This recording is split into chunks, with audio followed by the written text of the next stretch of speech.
Bom, boa noite a todos e todas. Nossa gratidão pela presença, pelo carinho, pelo coração disposto a mais uma quarta-feira estarmos envolvidos em um estudo envolvendo a doutrina espírita. E nós sugerimos que para essa oportunidade dessa quarta-feira a gente pudesse conversar sobre um tema que muitas vezes, apesar de estar muito presente na nossa vida, ele é apenas um acessório.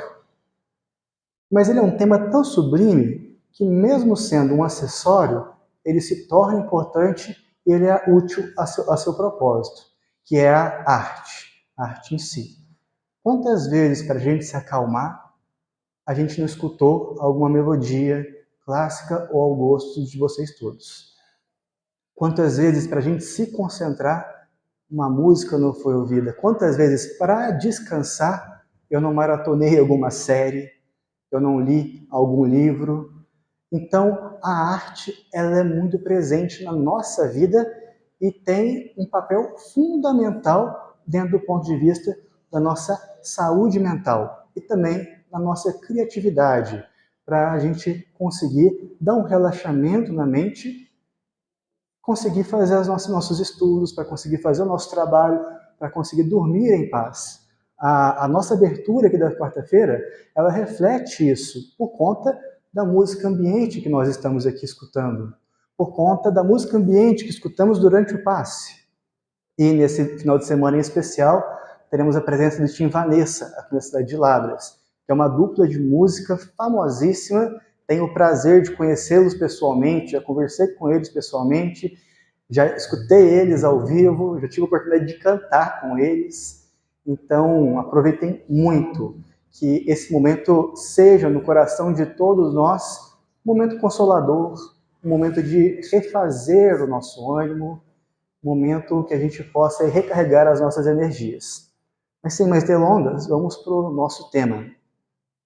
A arte segundo o Espiritismo. Primeira coisa importante para dizer aqui é que nossa bibliografia, né, as referências básicas que nós pegamos para fazer o nosso estudo aqui de hoje, eles são encontrados exclusivamente nas obras da codificação.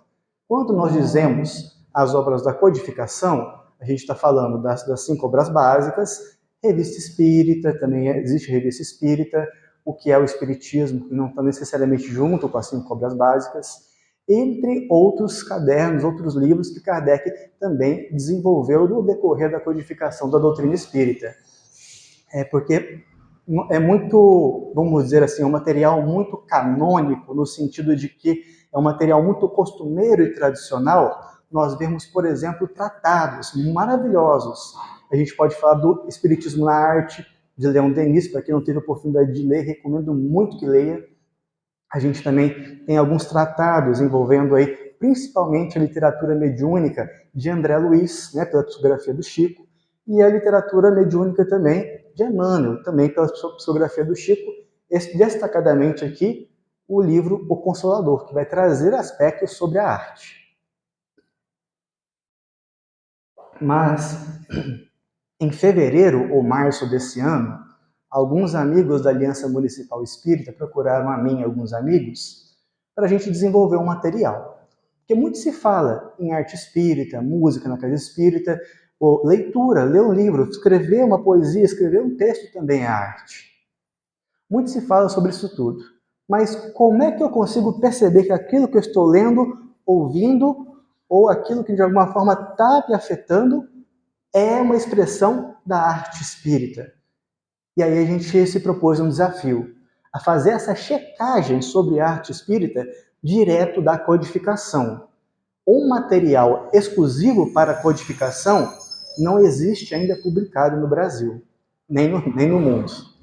Então a gente está aprimorando esse material aos poucos. Esse curso que a gente está trazendo aqui de 3 meses é também nesse sentido para a gente aprimorar ele, um material que já está muito bem acabado, onde a gente vai falar sobre a arte espírita em mais minúcias do que a gente trouxe aqui, para a gente ter um entendimento maior da importância da arte espírita na nossa vida.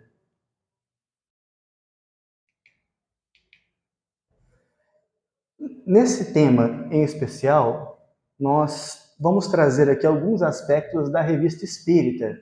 Essa daí é a Revista Espírita de 1866, de outubro, falando sobre as instruções dos Espíritos sobre a regeneração da humanidade. Uma parte da Revista Espírita que você também encontra no livro A Gênese, o último capítulo da Gênese, são chegados os tempos, especificamente na parte da nova geração, onde nós vamos estar ali tendo a oportunidade de ver como os Espíritos e Kardec nos esclarecem sobre, podemos falar aqui o termo promessas do futuro. Como será a humanidade regenerada? Ou melhor, igualmente, como será esse processo de regeneração da humanidade de acordo com os Espíritos? Mas nesse caso nós trouxemos da Revista Espírita, que tem um texto muito bom nela que a gente vai explorar um pouco. Por que a gente vai explorar um pouco esse texto? Eu vou passar aqui de uma vez. Porque, para a gente falar o que é a arte espírita, nada melhor do que a gente primeiro tentar entender o que é o espiritismo. São dois desafios à parte. Então a gente buscou aqui elementos primeiro para a gente conseguir destacar o que é o espiritismo, que apesar de existir uma obra muito boa, embora densa, né, porque ela foi elaborada em uma outra época, nós entendemos que há maneiras mais objetivas de trazer o que vai estar destacando no que é o espiritismo, embora a gente sempre recomende a leitura desse livro, que também foi organizado por Allan Kardec.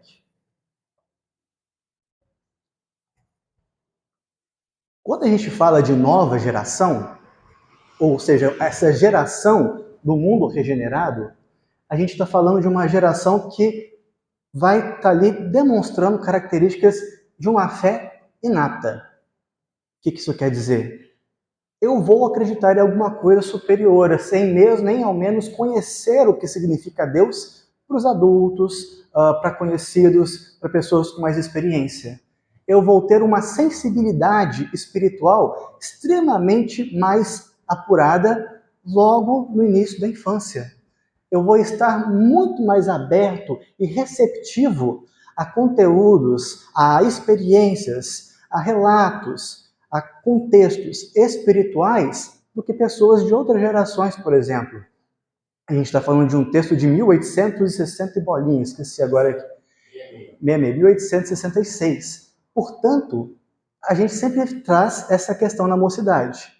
Gente, a gente está falando de um livro de 1866. Portanto, essas crianças, esses jovens, esses adultos já estão entre nós. Não são maioria ainda, mas já estão entre nós e já estão, aos poucos, nos ajudando com a regeneração do nosso planeta, que é nada mais, nada menos do que a regeneração, a mudança íntima, a transformação íntima que cada um de nós temos que operar.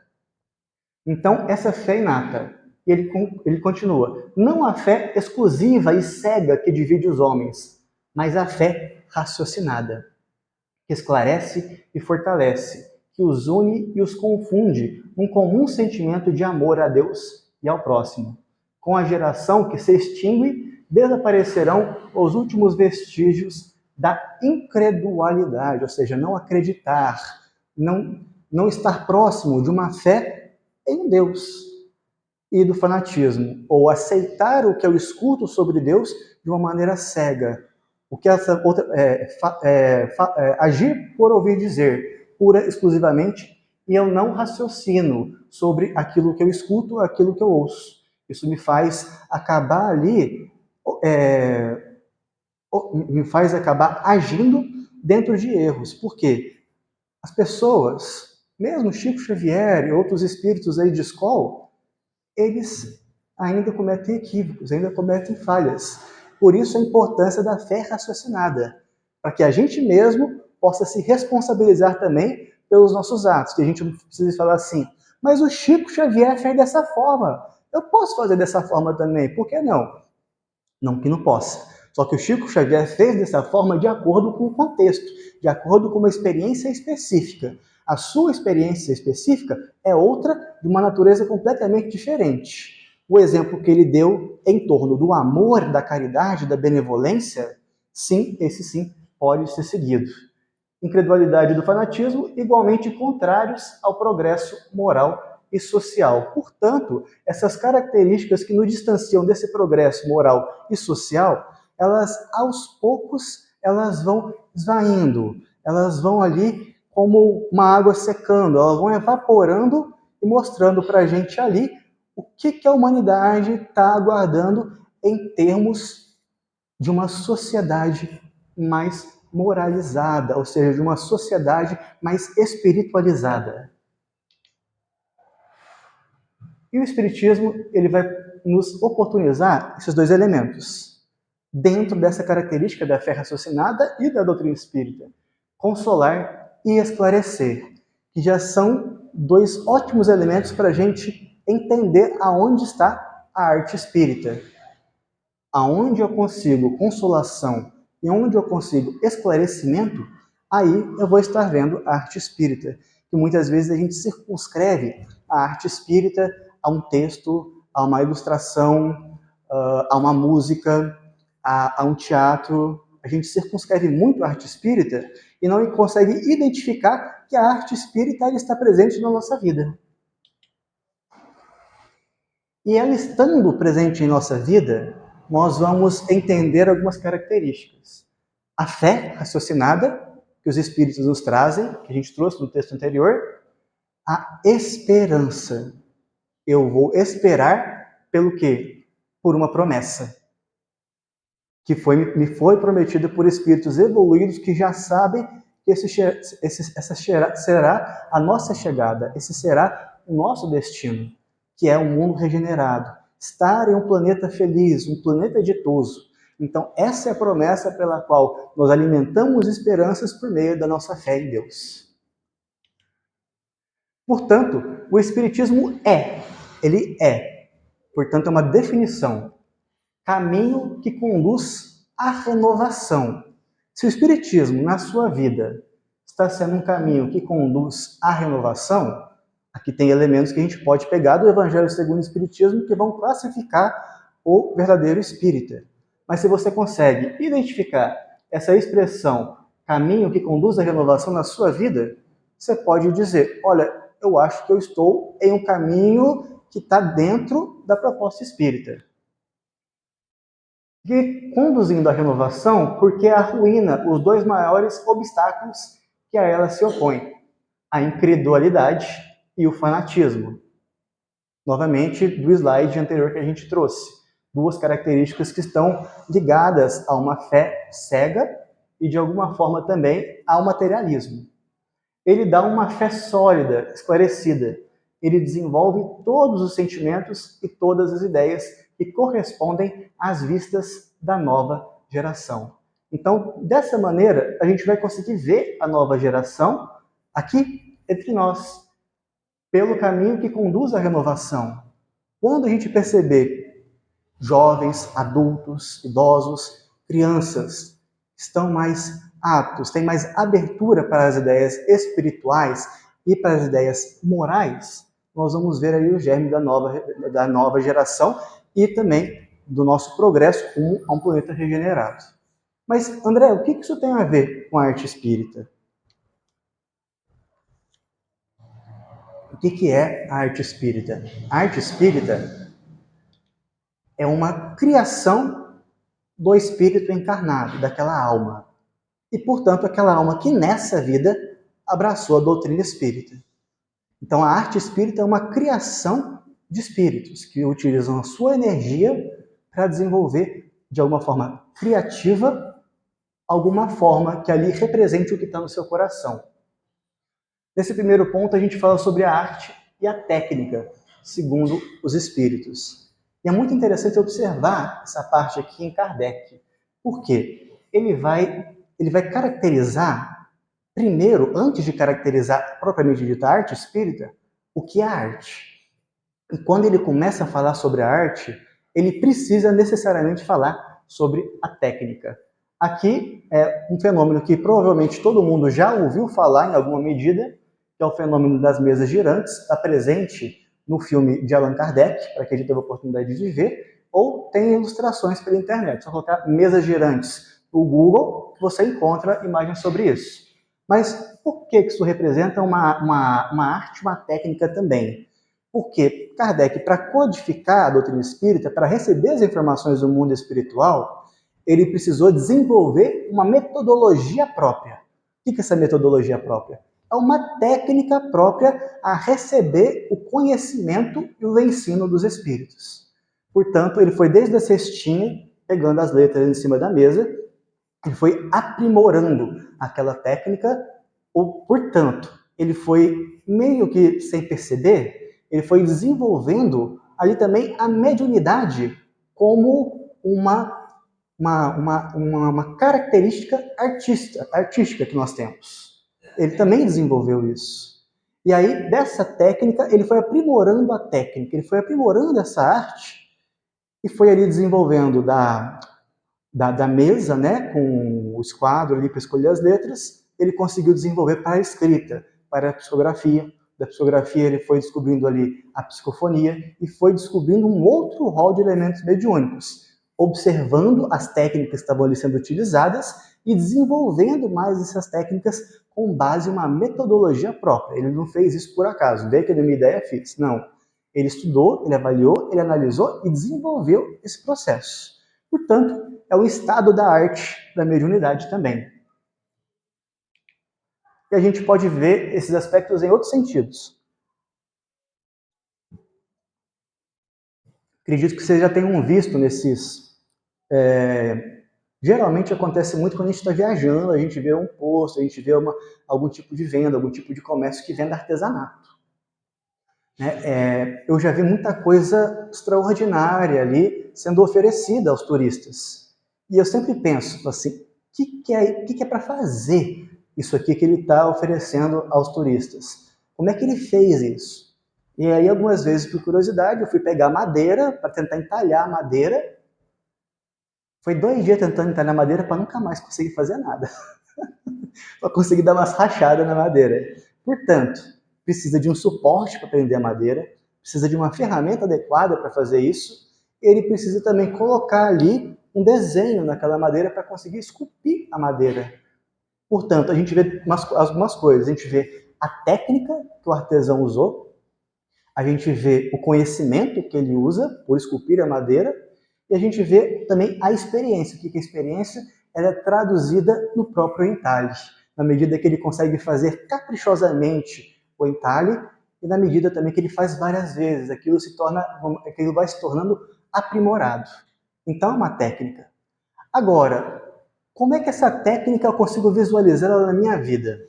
Aqui tem uma outra imagem, que é a imagem do salão da casa espírita. Qual que é a ligação dela com a arte?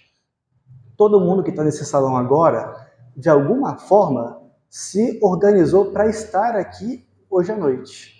Seja para ouvir a palestra, seja para tomar um passe, para acompanhar o filho ou a filha na evangelização espírita, para se beneficiar da vibração aqui da casa. Mas para se organizar e estar aqui, todos nós precisamos desenvolver técnicas, porque nem sempre é fácil se organizar o suficiente para estar aqui. Quando na semana que vem, a gente vai ter aqui a palestra sobre o estudo do Evangelho no Lar, a gente vê isso com muito mais desenhado, né, no estudo do Evangelho no Lar. Quando as pessoas vão nos perguntar sobre o estudo do Evangelho no Lar, elas sempre perguntam como é que é. A gente explica como é que funciona, vocês vão saber com mais detalhes na semana que vem. E eu sempre falo para as pessoas o seguinte, olha, o primeiro mês vai ser muito difícil. Vai ter algumas dificuldades que você pode sentir. Que dificuldades? Alguém te chama pelo WhatsApp para um assunto urgente bem na hora do estudo do Evangelho no Lar. É campainha tocando no estudo do Evangelho no Lar. Você se lembra que você tem um compromisso que está atrasado, que você tem que entregar durante o estudo do Evangelho no Lar. Você esqueceu algo no fogo e se lembra exatamente na hora do estudo do Evangelho no Lar. Eu preciso organizar alguma coisa dentro da minha casa, eu fui lembrar daquilo exatamente na hora do estudo do Evangelho no Lar. Então, de início, nós temos dificuldades. E funciona assim também para quando a gente está desempenhando tarefas na casa espírita. Nós sentimos dificuldades. E a tarefa é, sim, estar aqui para escutar a palestra, para tomar um passo, para trazer os filhos para evangelização. Essa também é uma tarefa. É aquela tarefa que vai nos dizer de como nós estamos cuidando de nós mesmos. da nossa própria espiritualidade para o mundo de regeneração. Portanto, se preparar para o trabalho espírita, se preparar para ter conhecimento e prática do espiritismo, envolve técnica, envolve uma maneira de fazer, envolve arte igualmente. Quando a gente está passando por uma experiência com alguém que a gente está no momento de conflito, como nos é custoso nos segurar naquele momento e ao invés de devolver na mesma moeda o confronto que a gente experimenta, como nós precisamos de autocontrole, portanto, nós precisamos de técnica que também é autocontrole, para não devolver a mesma moeda, para mostrar naquele momento o fruto do nosso conhecimento, que é a prática do autocontrole, é a prática ali de ser benevolente, de perdoar, de mostrar um outro caminho que não é o conflito com aquela outra pessoa. Então, isso também é uma técnica, isso também é a arte.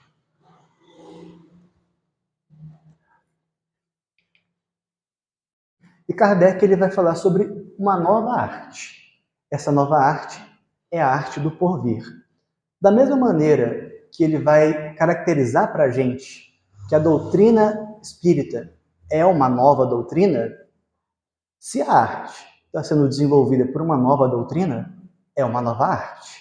Então ela vai ter características peculiares, ela vai ter características específicas. E a gente vai entendendo isso um pouquinho mais. Esse 1.3 foi custoso para estudar ele, foi bastante custoso. A sensação e a forma, uma teoria psicológica sobre a arte segundo os espíritos. Por que foi custoso? Kardec, quando ele vai descrever a arte espírita já, ele vai falar sobre a importância da sensação. Aqui tem um quadro, mas isso é mais costumeiro para a gente quando a gente está vendo, por exemplo, um filme ou uma série. Aquele filme ou aquela série nos provoca de maneiras variadas, porque tem efeito sonoro, tem efeito visual. Agora, uma pintura, a literatura em si, que não tem um efeito sonoro, vai nos provocar de outras maneiras. Com a caracterização no livro, eu vou ser provocado de maneiras específicas. Isso se chama sensação. A maneira como aquela expressão artística está caracterizada se chama forma. Seja pela pintura, seja pelo teatro, seja pela escrita, pelo desenho, pelo audiovisual. Isso é a forma. E essa forma vai projetar na gente sensações. Isso vai me impactar, desse impacto eu vou sentir sensações com aquilo. Eu vou sentir inquietação, eu vou sentir muita felicidade, eu vou sentir alegria com algum tipo de comédia. Então, essa é a sensação que vai partir da forma. A forma é a maneira da arte se manifestar.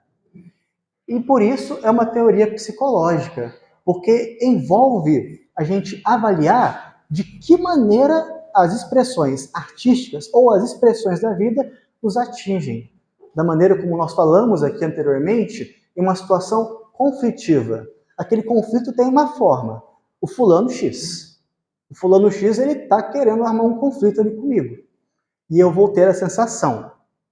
Eu estou passando ali por uma experiência conflitiva e aquela sensação eu vou ter que cuidar dela. Eu vou ter que avaliar ela para entender que ela é ruim, que ela não me faz bem, ou portanto ela é ruim para mim, e eu vou preferir então evitar ela. E se eu tiver oportunidade, eu tenho oportunidade, eu vou devolvê-la de uma maneira saudável, de uma maneira amorosa, porque naquele momento eu também tenho a oportunidade de criar uma forma e produzir uma outra sensação naquela pessoa. Talvez uma sensação que ela não esteja acostumada a sentir, porque quando uma pessoa vem nos provocando conflito, é porque cotidianamente ela também vive essas expressões de conflito ligadas a outras pessoas, às vezes familiares, às vezes amigos. Então nós nunca sabemos de tudo que a outra pessoa está vivendo para a gente poder ali tirar um juízo de valor. Por isso que, por via das dúvidas, amar é o melhor caminho. E aqui a gente trouxe também, nos veio em casa essa semana, que é a única referência fora da doutrina espírita que a gente trouxe para desenhar um pouco nosso estudo de hoje, que é o livro da Dona Ivone, Devassando o Invisível. Nesse livro ela vai trazer duas informações muito interessantes e que não são trabalhadas da forma como elas trabalham nem por autores que falam de quase tudo, que é André Luiz e Emmanuel. Ela vai falar para a gente em relação à arte. Não sei, o próprio Data Show que está aqui, né? Essa imagem está trabalhada, editada aí na imagem. De alguma forma, teve duas pessoas envolvidas, teve dois seres envolvidos na fabricação dessa imagem. Eu, espírito encarnado, e tiveram também os espíritos encarnados, desencarnados. Mas não é só e apenas nesse Data Show. Em todas as áreas da minha vida tem dois fabricadores naquele momento. Eu, ser encarnado, e um espírito desencarnado. Seja um espírito desencarnado esteja vivendo um momento de aflito, um momento de confusão, seja um espírito superior, seja um espírito, meu mentor espiritual. Então, há dois seres envolvidos naquela fabricação. Não só em relação à arte, como a gente circunscreve às vezes pela pintura, pelo desenho, pela escrita. Esse microfone. Houve um pensamento em conjunto para esse microfone ser compilado. A gente vê isso com muita caracterização, por exemplo, no filme Nosso Lar, onde tem aquele ônibus flutuante, aerobus, né? Aerobus, que fica vagando pela colônia Nosso Lar. E lá mesmo no filme a gente vê caracterizado aparelhos mais antigos, aparelhos mais atuais, e os benfeitores espirituais informam. Aqui também há alguns aparelhos que vão ser encaminhados para o planeta Terra. Isso também é arte. Portanto, um engenheiro da computação, ele faz arte. Um engenheiro eletrônico faz arte. Um professora, faz arte. Ensinar estudantes é uma forma de fazer arte também. E isso é sempre onde nós temos dois seres nesse trabalho, eu e a espiritualidade. E Kardec ele me ajuda com isso também. Ele vai perguntar no Livro dos Espíritos: os espíritos nos influenciam? A gente já até decorou essa parte, né? Primeiros tempos que a gente tem de doutrina espírita, várias pessoas têm essa parte decorada. Os espíritos nos influenciam, tanto é que de ordinário vos dirigem. Tanto é que às vezes é difícil a gente saber o que foi eu que fiz, o que não foi eu que fiz, né? O nosso animismo, essa joia que a gente tem, ele nos provoca também isso. Então, toda a criação sempre está envolvida aí dois fatores: eu e a espiritualidade. E a Dona Ivone também vai falar nesse livro da apreciação da obra de arte, ou da apreciação de alguma coisa que nos chama a atenção. 10 anos atrás a gente falava sobre quadros, a gente falava sobre pintura, sobre desenhos. Hoje em dia é mais fácil a gente falar de séries, de vídeos, de filmes, para a gente ter um pouco mais de familiaridade. Quando você vai ver uma série ou um filme, seja um livro, aquilo vai trazer uma sensação, uma sensibilidade na gente. É o impacto.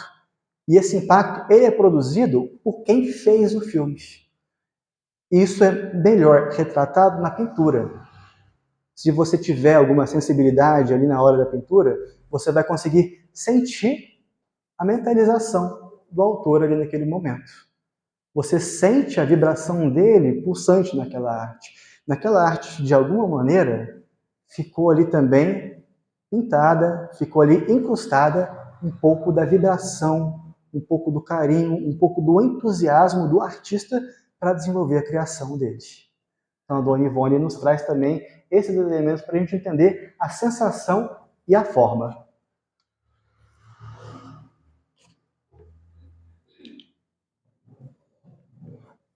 Areté. Essa palavra é interessante porque a gente está fazendo aqui. Puxei um pouquinho a sardinha para mim, que estuda filosofia também, que essa palavra aí, ela me ajuda a explicar o que seria a arte do conhecimento, que Kardec também vai caracterizar dentro da codificação. Essa areté, ela vai estar mesclando técnica e vai estar mesclando também a arte.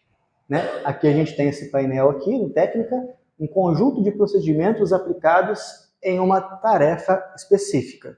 Tem uma tarefa específica, seja, lembrando aqui agora né, das meninas da costura, para você fazer aquela costura, para você fazer, né, aquele enxovalzinho para neném, você precisa de técnica.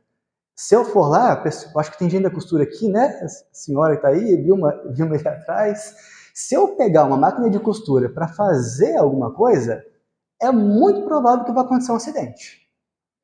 Eu não vou saber usar a máquina com a mesma perícia, com a mesma técnica, com a mesma desenvoltura que as meninas da costura elas usam. Por quê? Elas têm conhecimento sobre aquilo. Elas aprenderam há muito tempo como fazer essa costura, como fazer o enxoval. Elas aprenderam como? Alguém ensinou elas baseado em uma técnica já conhecida. Então, reproduziram aquele conhecimento e aquele conhecimento agora foi aperfeiçoado por elas e, igualmente, as máquinas de costura, elas também foram se aperfeiçoando nesse processo, dando mais oportunidades para fazer melhorias dentro do trabalho da costura. Portanto, é uma mesclagem entre conhecimento e experiência. Isso é bonito, porque vai nos dizer também que, na medida em que a gente vai nos desenvolvendo, na medida que a gente vai vivendo, a gente pode estar aperfeiçoando o que a gente cria de acordo com o nosso aperfeiçoamento moral. A questão é, com o aperfeiçoamento moral que cada um de nós conseguiu alcançar até o momento, o que é que a gente tem criado? Não estou falando especificamente de pintura, de um texto, estou falando de convívio, estou falando de estar com o outro, estou falando de uma relação minha com a família, estou falando também de como eu interajo com a natureza. Como é que eu tenho vivido meu conhecimento e minha experiência com o mundo, com o meu próprio aperfeiçoamento moral. Isso é bonito no Espiritismo, porque o Espiritismo não vai cobrar de nenhum de nós aperfeiçoamentos gigantescos ou não vai ter uma prova, né, de 1 a 10, ou onde a gente pode ser reprovado ali, da maneira como a gente aplica o conhecimento. Isso é feito de uma outra maneira. Isso é feito com o tempo. Por isso que o Espiritismo ele está ali falando da reencarnação. Mas a gente também tem que pensar que a gente reencarna todo dia. Todo acordar, todo dia que a gente acorda, é uma nova oportunidade para a gente trabalhar no nosso aperfeiçoamento, no nosso melhoramento íntimo. Muitas vezes a gente tem contato com as redes sociais, a gente vê um vídeo no Instagram falando sobre algo de espiritualidade. Provavelmente vai ser só naquele momento que a gente vai ter contato com alguma coisa de natureza espiritual.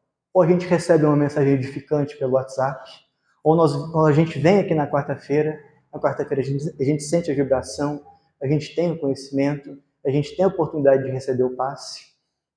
Então, perceber o que nós temos desenvolvido com os talentos que a providência divina nos tem confiado. Qual é a parte que me cabe da criação? E a criação do Pai é a maior obra-prima possível do universo. Somos todos nós. Aqui eu vou falar rapidamente sobre esses itens, porque vou dar muito spoiler de muita coisa interessante que a gente vai ver no curso. E aí no curso a gente pode falar com mais detalhamento sobre essas questões.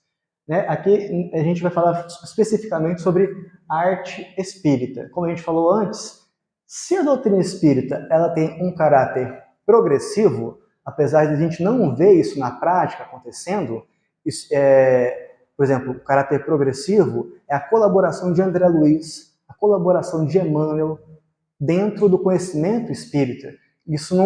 O trabalho deles não indicou uma continuação da codificação, mas indicou para a gente uma complementação a informações que estão ali na codificação e que são úteis para a gente entender coisas que às vezes na codificação a gente tem alguma dificuldade de entender. Então esse é o caráter progressivo da doutrina espírita e a arte também acontece com a arte. Aqui a gente tem a música ambiente, mas tem outros lugares, outros espaços, principalmente em grandes capitais, que a gente tem um acesso mais facilitado à arte espírita. E a gente vai falar um pouquinho disso na parte 3, mas eu vou trazer de uma vez. A gente tem alguns grandes polos de arte espírita no país. Um deles é o Portal Ser, lá em Belo Horizonte. Antigamente eles faziam seminários literos musicais belíssimos. E agora a gente tem o Viracer, né, que eles desenvolvem anualmente lá em Belo Horizonte. A gente também tem o trabalho da Abraarte, Associação Brasileira de Arte Espírita, e a gente tem igualmente o trabalho dos amigos, especificamente no estado do Espírito Santo. Tem um trabalho envolvendo arte espírita também muito qualificado, muito bonito. E disseminam desde a música, desde a literatura, desde o teatro, desde o artesanato. A variação é muito grande. E temos também a arte mediúnica. Existe um médium que eu gosto muito de acompanhar, que é o Florencio Anton. O Florencio, ele anda pelo Brasil e pelo mundo inteiro fazendo pinturas mediúnicas. Habitualmente com a mão, usando pincel, às vezes usando a mão, às vezes usando giz de cera e maneiras também bastante interessantes, vamos usar essa palavra, pintando com os pés, pintando com a boca e maneiras variadas. E sempre espíritos de escola, pintores famosos na história da humanidade que se manifestam nas pinturas através da mediunidade dele. Então, é uma caracterização, a própria psicografia, o processo da criação do texto, é uma forma de arte também. Então, esse é o caráter progressivo da doutrina espírita. Como a doutrina espírita tem desenvolvido também essas expressões de arte. Precisa ser uma pintura ou assim? Não. Se você tiver interesse em algum assunto específico e quiser fazer um texto, uma poesia falando sobre, as primeiras obras artísticas da doutrina espírita foram poesias psicografadas. Aliás, o primeiro livro do Chico Xavier psicografado foi um maravilhoso livro de poesia. Então, existem essas formas para a gente trabalhar nossa potencialidade. Existem dois norteadores da arte espírita que também vão nos dizer o que é a arte espírita. Kardec ele não vai caracterizar especificamente o que é a arte espírita, mas ele vai passar para a gente duas abordagens de como identificar a arte espírita em algum tipo de arte que a gente vê. Às vezes a gente pode estar vendo alguma outra expressão artística e falar, nossa, tem muito da arte espírita aí e o autor às vezes nem está sabendo disso. Uma coisa controversa, por exemplo, já vi tatuagens belíssimas, belíssimas, em que assim, o tatuador teve uma técnica, teve um zelo, um cuidado impecável para desenvolver aquela forma artística que a pessoa queria. Então, são norteadores da doutrina espírita para a gente perceber onde está a arte espírita. Esse outro item também é bastante interessante, que é a arte dos planetas de provas e expiações. Aí a gente vai ver aquela coisa. Aí eu gosto de determinada expressão artística. Aí eu não gosto dessa expressão artística. Tem gente que vai gostar muito pouco de música sertaneja. Tem outra pessoa que vai gostar muito de música sertaneja. Tem gente que vai gostar muito de MPB. Tem outra pessoa que não vai gostar de MPB. Mesma coisa de rock, por exemplo. Entre outras demonstrações artísticas. Em um planeta de provas e expiações, aqui eu vou me situar na música para ser mais fácil de explicar, a gente vê às vezes coisas complicadas do ponto de vista da letra e o que a letra quer dizer. Então isso também fala do nosso planeta, da maneira como o artista está se expressando. Será que ele não poderia usar aspectos diferentes?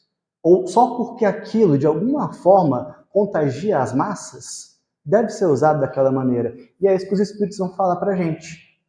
Às vezes a arte aqui no nosso planeta é usada para o torpor. É como se fosse uma bebida alcoólica que a gente usa para esquecer do que está acontecendo na nossa vida.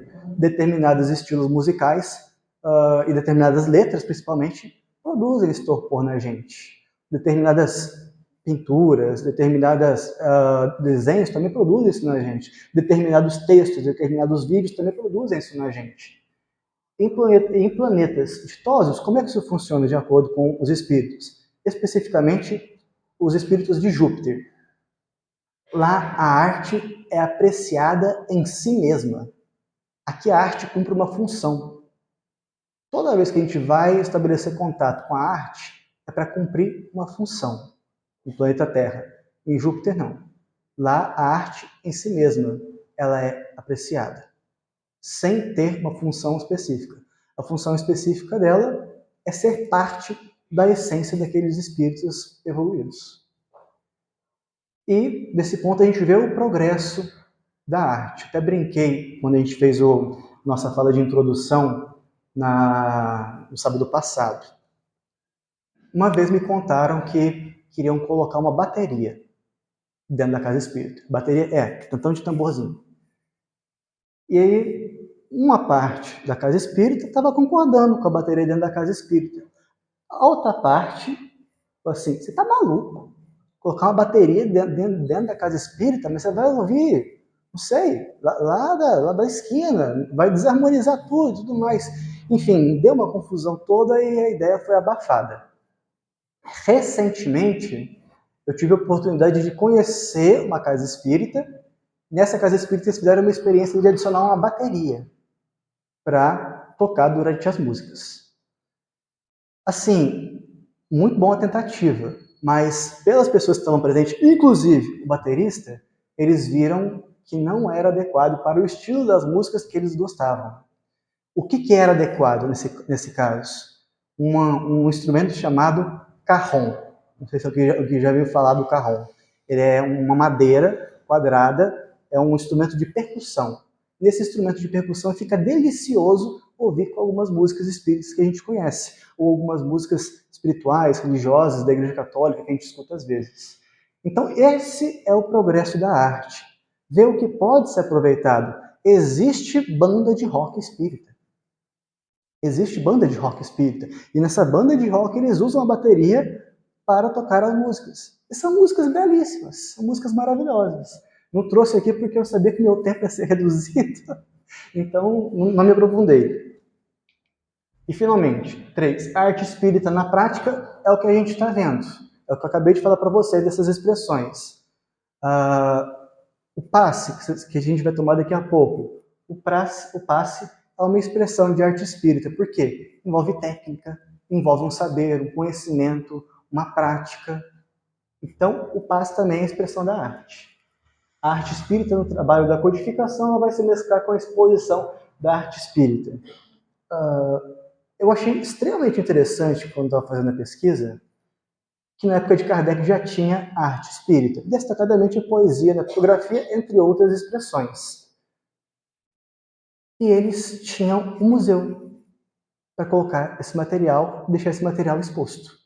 Eles cuidavam, eles armazenavam e deixavam à vista para as outras pessoas poderem apreciar o que estava sendo produzido. Então, existiam essas expressões já na época de Kardec, ele já cuidava delas. E a nossa pergunta é como é que os espíritas têm cuidado das expressões artísticas que as casas espíritas têm recebido. Como a casa espírita tem aberto as portas para a atividade artística voltada também para a difusão da doutrina espírita.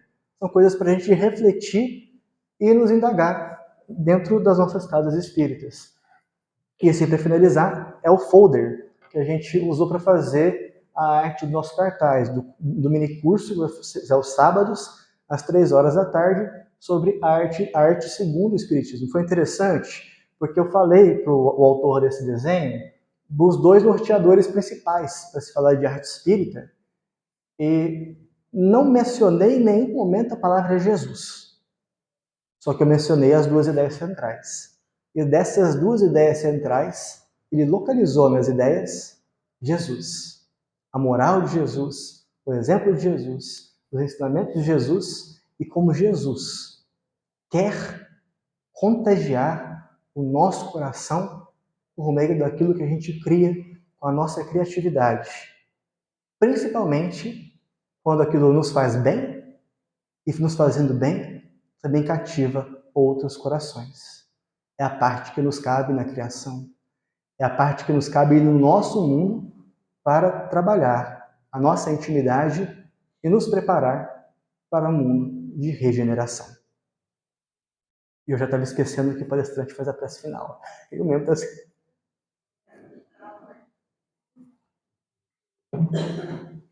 Agradeço a todos e todas pela paciência, pela caridade em ouvir aquilo que a gente trouxe.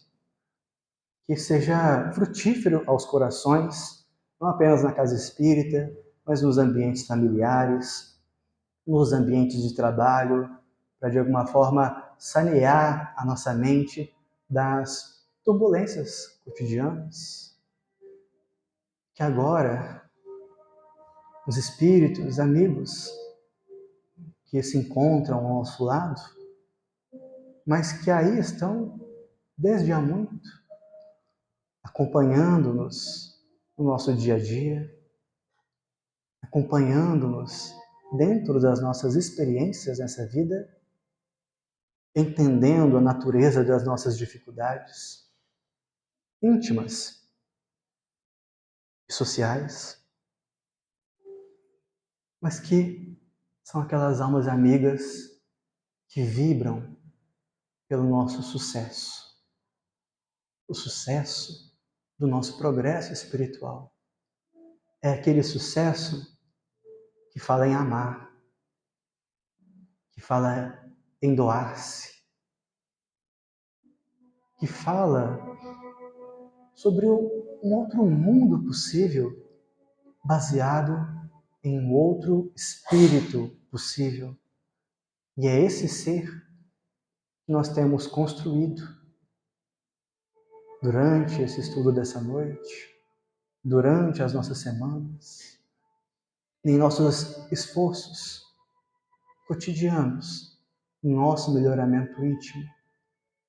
E é com essa vibração que nós buscamos aqui, com sincero e profundo interesse, alcançar aqueles irmãos que nesse momento estão precisando do nosso amor, estão precisando do nosso carinho, da nossa atenção, se não puder ser na presencial, que a gente esteja presente em vibração, alcançando as nossas casas, os nossos familiares, alcançando os abrigos de idosos dessa cidade, alcançando os hospitais, com os nossos irmãos, passando pelas suas provas, alcançando também os abrigos de jovens, que nessa vida estão passando por essa experiência de ausência de um pai, de uma mãe. Pedimos também que alcance os nossos amigos que estão nas penitenciárias, buscando esse amor sincero dentro de nós, para conseguir caminhar nesse mundo em paz, com tranquilidade. Que os amigos espirituais possam também interceder em favor de nós nesse momento, com as nossas dificuldades, com os nossos desafios, mas com fé e com esperança na promessa em nós mesmos de dias venturosos, das bem-aventuranças na nossa vida. Nossa gratidão por essa oportunidade e que possamos sempre caminhar em uníssono com esse sentimento, com essa sensação de criação de alguém melhor, na criação de um mundo mais feliz. Nossa gratidão por essa noite, que Deus nos abençoe.